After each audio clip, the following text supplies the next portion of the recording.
महोदय आणि श्रवणकाधिक मुनींचा मल्लिका अर्जुन नावाचा असणारा ज्योतिर्लिंग, त्या मल्लिकार्जुन ज्योतिर्लिंगाची कथा सांगत आहे. क्रौंच नावाच्या पर्वतावर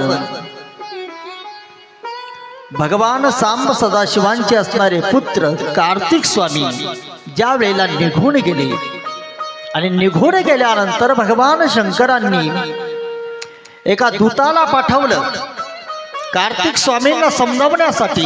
महाराज, भगवान शंकरांनी मला पाठवलेलं आहे आणि आपण कैलास पर्वतावर परत चालावं.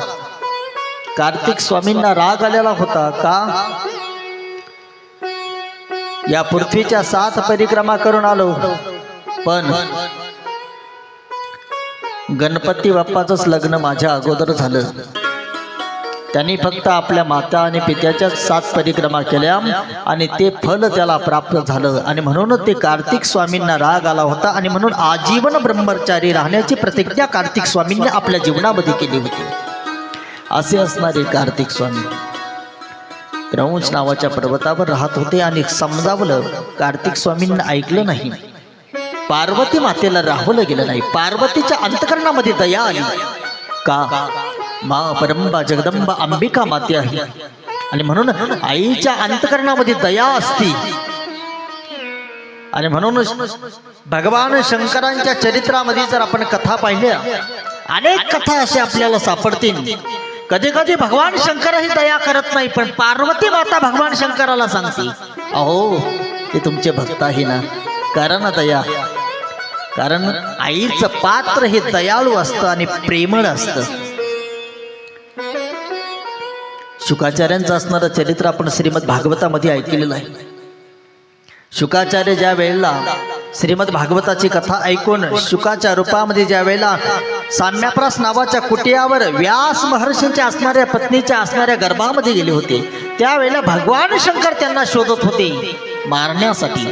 पार्वती मातेनं समजावलं, आईला दया येत असते आणि म्हणून मा परंबा जगदंबा माता, आणि त्या मातेच्या कुशीमध्ये आपण आहोत. कितीही अपराध झाले तरी माता अपराध त्या ठिकाणी सहन करत असते. हो, कितीतरी कथा पुराणामध्ये अशा आहे.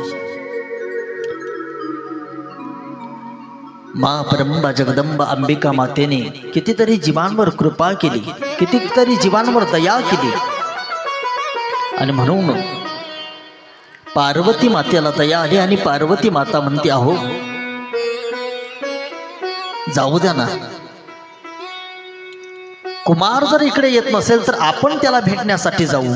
आणि म्हणून पार्वती मातेनं आग्रह केला आणि म्हणून भगवान शंकर क्रौंच नावाच्या पर्वतावर कार्तिक स्वामींना भेटण्यासाठी गेले. लक्षपूर्वक ऐका. आणि मग कार्तिक स्वामींना भेटण्यासाठी गेल्यानंतर पार्वती मातेनं कार्तिक स्वामींना आपल्या मांडीवर बसवलं, आलिंगन दिलं. आणि मग पार्वती माता कार्तिकला समजावून सांगायला लागली, अरे चुकलं असेल आमचं काही, चल आपल्या घरी आपल्याला जायचं आहे. कार्तिक स्वामींनी सांगितलं, नाही आई, माझं घर हेच आहे. का? कार्तिक स्वामी पार्वती मातेला म्हणतात, आई तू माझी खरी आई नाही. लक्षपूर्वक ऐका. कार्तिक स्वामी आपल्या आईला म्हणतात, आई तू माझी आई नाही. आणि त्यावेळेला पार्वतीच्या डोळ्यामध्ये पाणी आलं आणि पार्वती माता म्हणते, अरे बाळा असं का बोलतो? आणि मग त्यावेळेला कार्तिक स्वामी सांगतात, आई तू माझी जरी नामधारक आई जरी असते तर माझी खरी आई तू नाही. का? सप्तर्षींच्या असणाऱ्या ज्या पत्नी होत्या ना, 6 पत्नी, त्यांना कृतिका म्हटलेलं आहे. त्या कृतिकांच्या असणाऱ्या गर्भातून माझा जन्म झालेला आहे, त्या माझ्या आई आहे. आणि म्हणून कृतिकांनी त्यांना दूध पाजलं होतं, म्हणून तर ते षडानन झालेले होते. त्याच्यानंतर कार्तिक स्वामी आपल्या आईला म्हणतात, खरं सांगू का आई, त्यांनीही वमन केलं.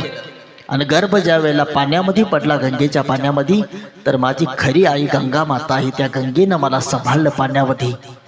आणि म्हणून तुम्ही माझे असणारे या ठिकाणी माता पिता नाही.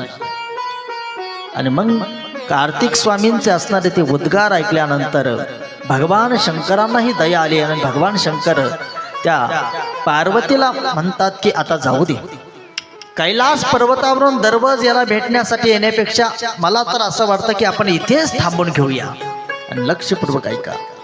आणि म्हणून त्या क्रौंच नावाच्या पर्वतावर त्याच ठिकाणी शिव आणि पार्वती त्या ठिकाणी वास करायला लागले आणि त्याच ठिकाणी मल्लिक अधिक अर्जुन, मल्लिका म्हणजे पार्वती आणि अधिक अर्जुन म्हणजे भगवान परमात्मा, अर्जुनालाही युद्धामध्ये संतुष्ट करणारे भगवान सांब सदाशिव असं असणार मल्लिका आणि अर्जुन नावाचं असणारं ज्योतिर्लिंग त्या ठिकाणी प्रगट झालं.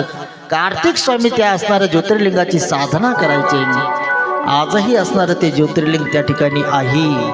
अमावस्या आणि पौर्णिमेच्या दिवशी त्या ठिकाणी हजारो भाविक त्या ज्योतिर्लिंगाचं दर्शन करण्यासाठी येतात.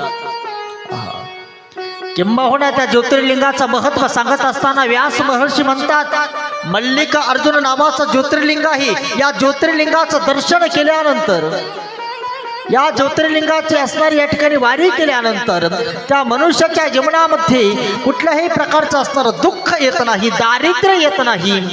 याच्याही पुढे भगवान परमात्मा म्हणतात काम नावाचा असणारा विकार त्यांना कधी सतावणार नाही. हे जे षडविकार आपल्या अंतकरणामध्ये बसवलेले आहे ना, या षडविकारांनाही बाजूला करण्याची ताकद त्या मल्लिका अर्जुन ज्योतिर्लिंगामध्ये आहे. आणि म्हणून त्यांचं दर्शन केल्यानंतर मनुष्याच्या अंतकरणामध्ये विकार शिल्लक राहत नाही. ते असणारं ज्योतिर्लिंग आहे मल्लिका अर्जुन.